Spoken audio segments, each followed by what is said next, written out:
Let me congratulate first CII, the Southern Region, and WIT for hosting an amazing forward-looking conclave. But I don't necessarily agree with them. The vision set here is reimagining higher education for India's $5 trillion economy. We should be thinking about our $30 trillion economy. India is going to achieve 5 trillion. Whether the leaders who are sitting here do what they're supposed to do or not, we will achieve $5 trillion economy. The question is, how fast can we achieve the Honorable Prime Minister Shri Narendra Modi ji's vision of India achieving its $30 trillion economy depends on the kind of reforms, collaboration, changes that we all do together here. Economic growth is not possible without intellectual and human capital being harnessed. Higher education is not merely a sector for me, it is a strategic pillar here in Andhra Pradesh. 54% of our population is under the age of 25, which makes us one of the youngest workforces. It is a greater asset, and yes, demographic dividend is here to be harnessed. But it also presents unique challenges. The challenges is in terms of our employability, in terms of our ability to adapt to the changes that the world is going through. Only 34% of India's working age population has received a formal training. This is compared to 96% in South Korea, 80% in Japan, and 75% in Germany. The recent economic survey stated that only 51% of our graduates are employable. 51%. There is a big mismatch of what we teach and what the market demands. To be fair, in our current higher educational institutions, we are not able to provide any gainful employment even after 3 to 4 years of formal training. Whilst youngsters go to Amirpet and within 4 to 6 months of training they are able to find a job. So I truly believe that fundamental transformation, not correction, transformation is required in higher education. We must move from degree acquisition to skill activation. We can draw a lot of examples from across the world. Dr. Ashwini ji just mentioned about Stanford University and asked me to explain why Stanford has fostered innovation. And to be fair, it's a very old institution. It has built itself organically. But the most important thing is the ability of the institution to transform itself, to adapt to changes around itself. And when I went to Stanford, I was part of the old curriculum at the Graduate School of Business. I was literally the last batch of the old curriculum. And Brahmni, my wife, is also Stanford MBA. She was part of the new curriculum. And there's so much of sea change between the curriculum, the approach, that even universities have to start transforming themselves. Otherwise, they become irrelevant. Professor Ratnaji just mentioned about public universities. So that is my concern. Public universities also should transform themselves. They should be led by best in industry to drive changes. Only then will they also be relevant in higher education. There is always a persistent gap between, academia and industry. A lot has been discussed today about it. But it's very, very important that we accelerate reforms. So APSHI, Vice Chair, is here. All the thought leaders are here in this room. What is important is pace, speed at which we bring in the change. We must accelerate reforms through dynamic curriculum updates, structured internships, mentor and career guidance ecosystem, and faculty immersion programs. This is not merely a luxury, this is need of the hour, this is necessity for India. As all of you are aware, there has been a change in the government in the 16 months back. And the Honorable Chief Minister signed one of his first GO, which was skill census. And the idea was, how do you assess the citizens across various trades? And then what kind of skill intervention we should provide? As leaders have said, Mr. Naidu is a visionary. He always looks ahead of the time. And then he leaves execution to youngsters like me.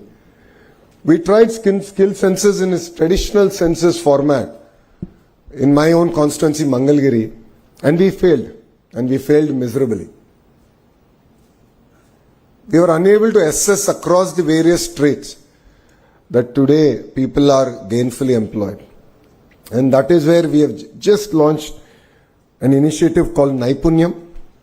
And Naipunyam is not merely a supply-demand aggregator of jobs, but it is a platform to assess skills across any trade available.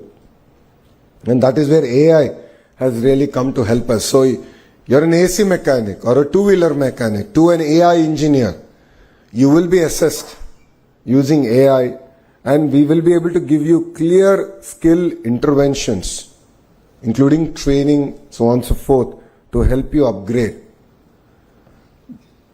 Our youth is globally recognized for their adaptability, discipline. And to be fair, Andhra Pradesh has led the revolution of IT from the front. And that is why if you look at all the major global institutes and companies are all headed by people from the two Telugu-speaking states. We have great institutions now in Andhra Pradesh, including WIT, the IIT Tirupati, IIM Visakhapatnam, and of course our public universities are going through their own transformative phases. But what makes it even more exciting is Andhra Pradesh has positioned itself for the next generation of jobs, next generation of startups. It could be in data, it could be in quantum, it could be in innovation. Andhra Pradesh will lead from the front. Drawing from the inspiration of our Honorable Prime Minister, we have created our own vision 2047 called Swarnandhra. It is to achieve a $2.4 trillion economy here in Andhra Pradesh by 2047. And to all the youngsters here, because you will definitely see this vision happen, you will see 2047. Take it from me, we won't need that much time here in Andhra Pradesh to deliver our target. I believe that there are 5 transformation pillars that are very, very important for us to achieve it. One is curriculum to careers. It's very, very important to shift from textbook learning to competency-based problem-solving education. And every syllabus must be co-designed by industry to be measured against employability outcomes. Professor Ratnaji explained that industry apathy is there. I don't necessarily agree with her. The titans of industry have very limited time. We as a state have to be proactive. We have to deliver on the speed. We shouldn't waste their time. Only then will they be willing to invest time to help us transform our entire curriculum. So APSHI should work even harder than they are, including the chairperson, to involve the industry in terms of bringing in the requirements, changes to the curriculum. Research and innovation is the second pillar. Each university COE must host incubators, patents and startup hubs. It's very, very important that we also tie up with other global universities. I've had an opportunity to be to Australia. Recently I visited quite a few universities in a very short time I was there. It's fascinating to see the kind of research that's happening there and how each university over a period of time has developed deep understanding and deep research in a sector. So a great example of this is a New South Wales University, which is, while it offers courses across sectors, their specialization is in solar cell. And I saw a 10,000 square feet rapid prototyping center, which was quite inspiring. And we are going to bring it to IIT Tirupati. We're already in touch with them to sort of look at how can we now bring collaboration between industry, academia and research together. So I think this is very, very important for all of us to work. The third pillar is our digital future skills. AI, quantum, semiconductors, green tech, robotics are here. But as Selvam has said, please don't outsource your creative thinking to ChatGPT or Gemini. While trivial tasks, we can use it. To be fair, please don't replace your creative thinking or critical analytical thinking using ChatGPT or AI tools. Internationalization is something that was discussed threadbare. It is very important to have tie-ups with global institutions because what they offer is exposure. What they offer is alternative thinking. This, I believe, is very, very important if India has to deliver on its $30 trillion mission. Inclusivity and regional balance is the other very, very important subject, and this is something very core to the heart of this administration. While Amaravati is our capital and there's a lot of work, I'm sure all of you would appreciate, now that rains have subsided and we are able to restart all the works here in Amaravati. But for us, all regions and all parts of the states are equally important. But what we have done is a very focused clusterization. So if you look at Anantapur, it's the automotive hub. Kurnool is the renewable energy hub.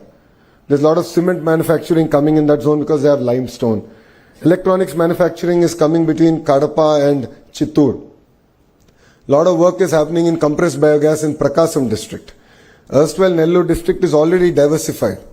All of you will be surprised to know 50% of India's air conditioning is manufactured here in Andhra Pradesh.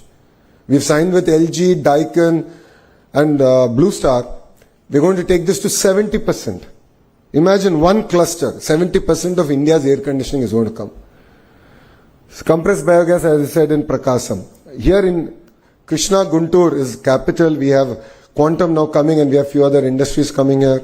East-West Godavari districts are exceptionally well known for their fisheries and we're working hard to take that forward.